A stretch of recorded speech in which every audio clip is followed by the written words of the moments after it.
Always, we're going to be discussing the latest developments in immigration news with you today. Always, please, if any friends that you think might be interested in this video, please do share this with them. Well, Colin, we have a new immigration minister. Big changes that have taken place. Yesterday, of course, Canada announced a new immigration minister. The individual, the Honorable Ahmed Hussen. He's a practicing lawyer for the last 5 years, but he has a strong history in public advocacy work and public service. He's a former refugee claimant from Somalia.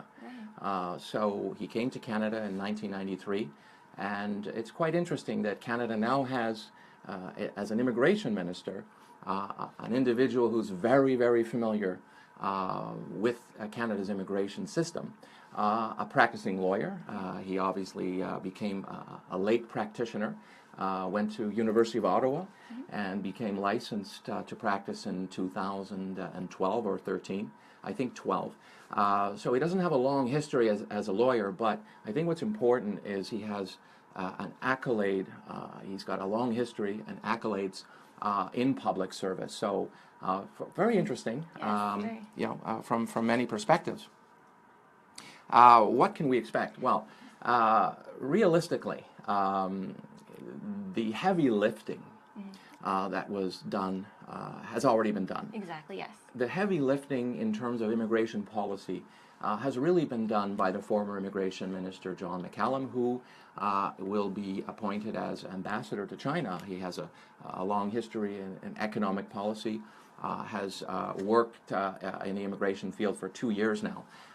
So what we see really is a continuation of government initiatives that were put into place in 2016 through many modifications. So why don't we cover some of those? Okay, I mean, obviously you can find these on our website at the news section. So if you go to 2016 Year in Review, Part 1, Permanent Residence and Citizenship. So that's where you can find it on the website. But to start, we can start with parents and grandparent sponsorship. Well, that's a really important change that is really a continuation now and a rollout of a really important development. Parents and grandparents have a new system in place. Previously, it was first come, first serve. Now it's a lottery system. Yes. And in the last 3 years, what we had was a rush to submit applications for 10,000 positions. 10,000 applications were admitted into the system.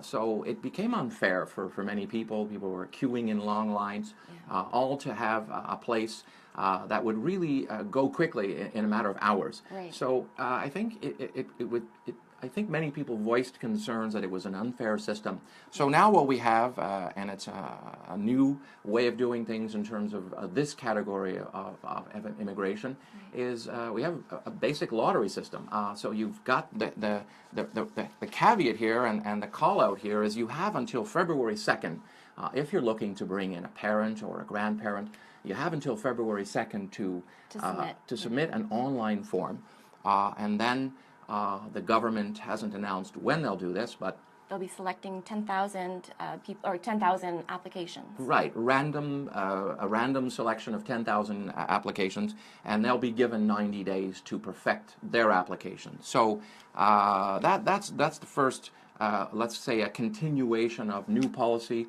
that the new minister really is going to oversee through an experienced team in Ottawa. The other major initiative.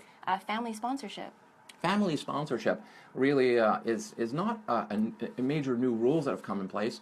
We're waiting for the dependency age definition to come into place and change.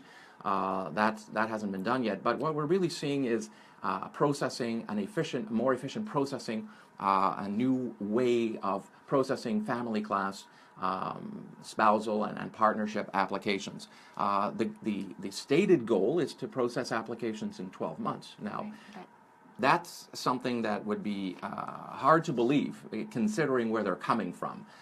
In some cases, they're waiting 4 or 5 years for applications to be processed. So if they can, if this new minister with an established team in Ottawa can actually put into place mechanisms that reach a significant percentage of applications that are processed in 12 months, that would be brilliant. It would be. And then, so this brings us to economic immigration. A major initiative that the new minister really is going to carry forward from developments that took place in 2016 concerns the economic immigration. The major category inside that is the express entry system, covers skilled workers, and skilled trades, and other subcategories. But the goal is to bring in 73,700 immigrants. That includes family dependents. So if you look at what that translates into, we obviously have a system now with invitations to apply. To reach 73,700 immigrants in the express entry system under the economic class, you're talking about 2.2 dependents per application. You're looking at about 33,500 invitations to apply. Last year, we had about 30,000, somewhere in there. I don't have the exact numbers, but it's about 30,000 total invitations that were issued. So we're on track to increase the number of invitations. But the reality is, in order for the government to have 33,500 main applicants apply for permanent residence, everyone knows that there's a very big drop-off rate. It's about 25 to 40%, somewhere in there. We're waiting for the annual report for 2016. We will expect to see still a significant drop-off. So in order for the government to bring in 33,500 main applicants, they have to issue a lot more invitations to apply than 33,500. We estimate that they need to invite about 50,000, 52,000 invitations over the next 12 months. Why is it so much more than the 27 to 30,000 that were issued in 2016? The reason is because there was the previous system still had quite a backlog, but most of that has been processed. So now we're dealing with really the express entry system that's going to account for the majority of the immigrants coming under that category. Right. We're probably going to see about 14 to 16 draws in the next 6 months. The government is on a mission right now to seemingly get the numbers up, see what the new drop-off rate is in terms of how 90 days makes a difference versus what it was before. To perfect an application was 60 days. So we expect to see a ramped up number of invitations over the next 6 months. So we also expect to see CRS scores averaging below 460. That's quite a big difference from what we were having last year. Yes. And in 2015 when the system first started. So you also have, of course, under express entry, that major changes that took place, and the new minister is dealing with really following through with these previous initiatives. We have reduced points for a job offer, which used to be 600. Which now it's 200. 200 or 50 for the vast majority of individuals who will have access to a labor market impact assessment. If you have an employer and you're being sponsored to come to Canada, you used to be able to get 600 points. Well, now what you're going to see is lower scores and a lower weight for an approved job offer. And of course, you also have one of the hallmarks of the changes that were done in November of 2016, you have points being issued for Canadian education. So that covers the initiatives that were done in 2016 under the economic class. Right. And then bringing us to citizenship, so we have Bill C-6. Bill C-6 was put in 2015. It was approved by Parliament. It went to the Senate, and it went through first reading in the Senate in October of 2016. What we're waiting for is a second reading. Senate is reconvening at the end of January. We haven't seen the agenda item including the new Bill C-6, the new Citizenship Act. So we're waiting to see. We expected it to be implemented last year. This hasn't been done. It's being stalled. It's not on the agenda item as of recently. So we hope and we expect, and I'm sure the government hopes as well, that the new citizenship bill will be debated again in the Senate within the next few months at the most. Expect it to be on the agenda quite soon, and then we can expect that the major tenets of the new citizenship law that they're putting in place, they're going to lower the period of residency that you need to qualify, and they're going to repeal the previous requirement of having 183 days in each of the qualifying years. So, and other important elements are included in the package of Bill C6. So those were the initiatives Yes. for permanent residence Right. that the new minister really is going to carry forward that we can expect in 2017. So that's permanent residence. Now this brings us to temporary residence. Right. I mean, there were some interesting developments primarily affecting foreign workers.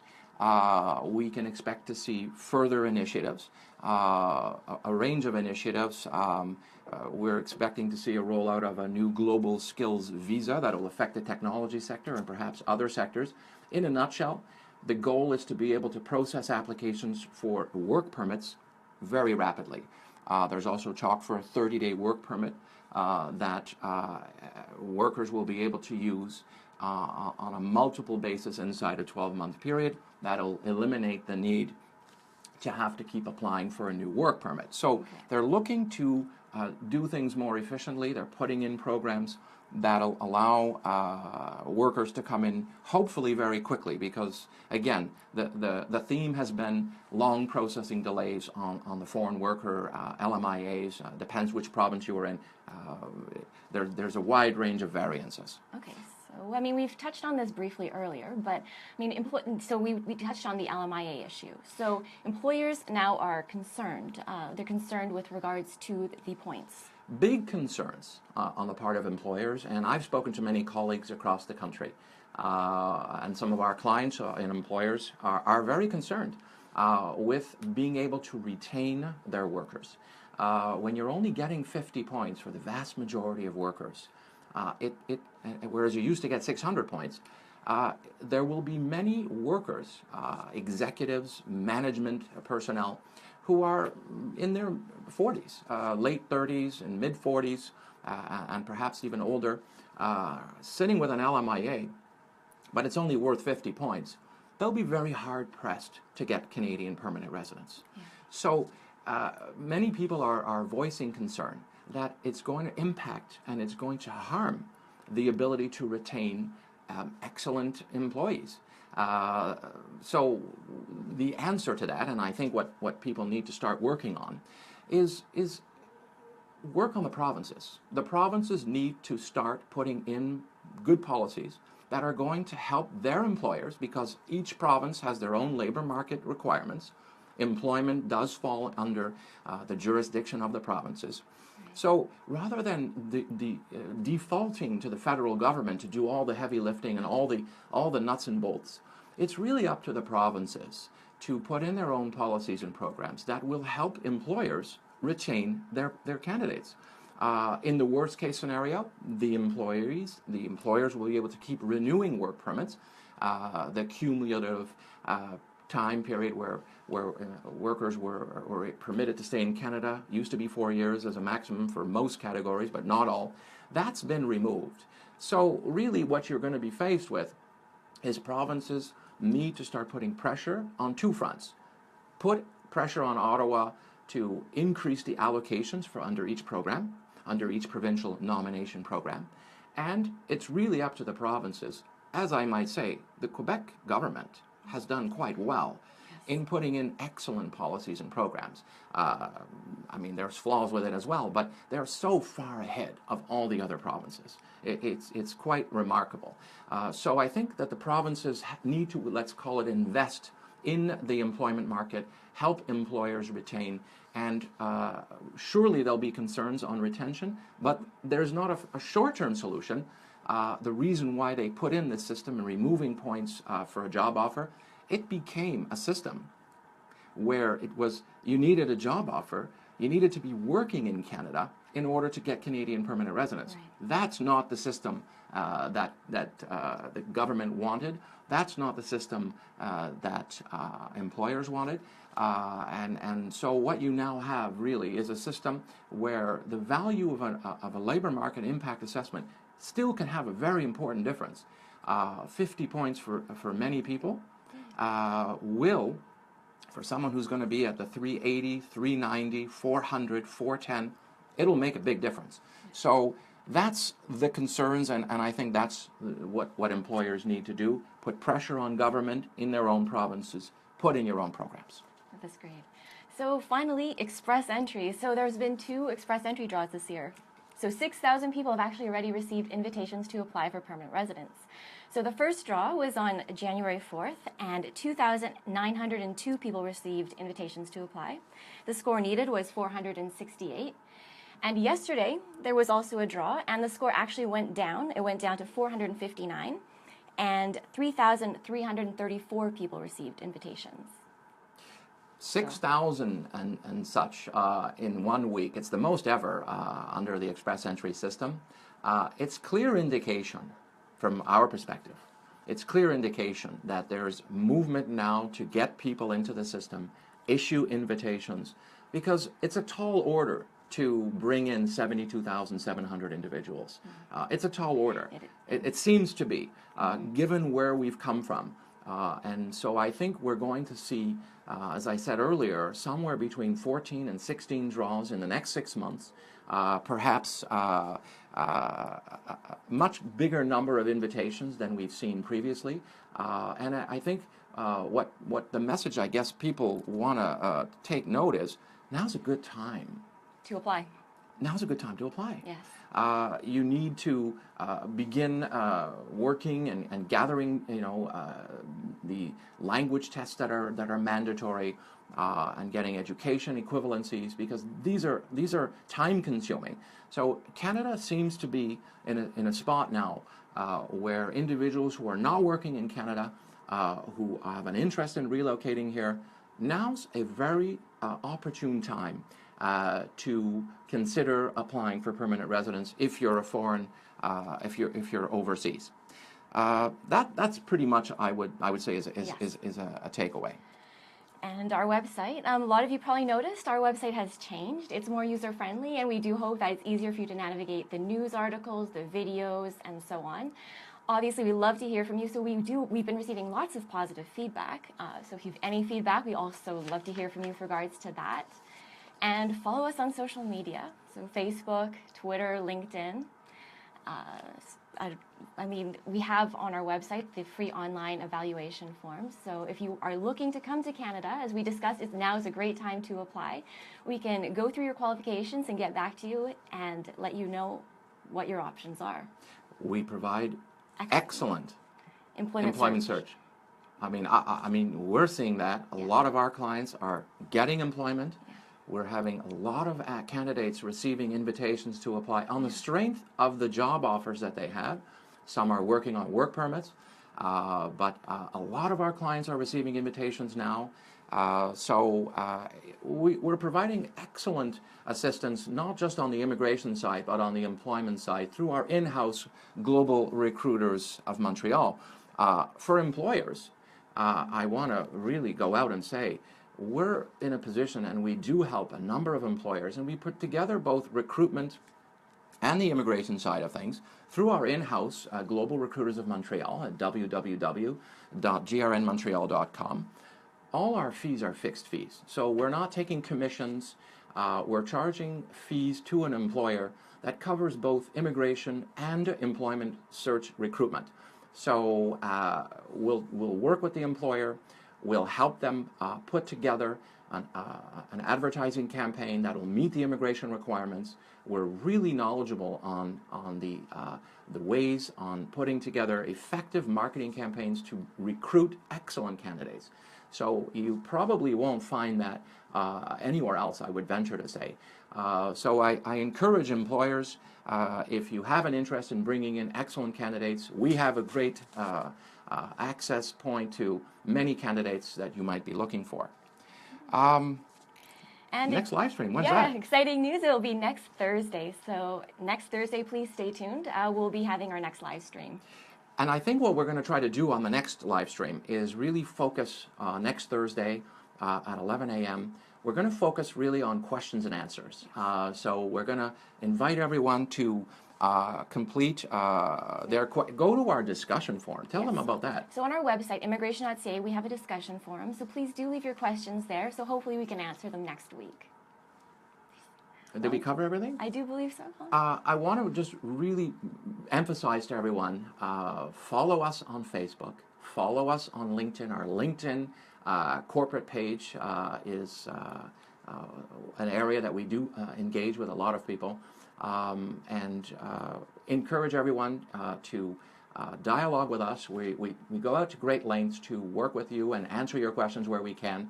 And our discussion forum as well. We encourage people to complete their questions on our discussion forum for next Thursday, and we'll do our best to select the best questions. Great. Well, we'll see you next Thursday, and thank you very much for joining us. Thanks, everyone. Have a great day, and see you soon.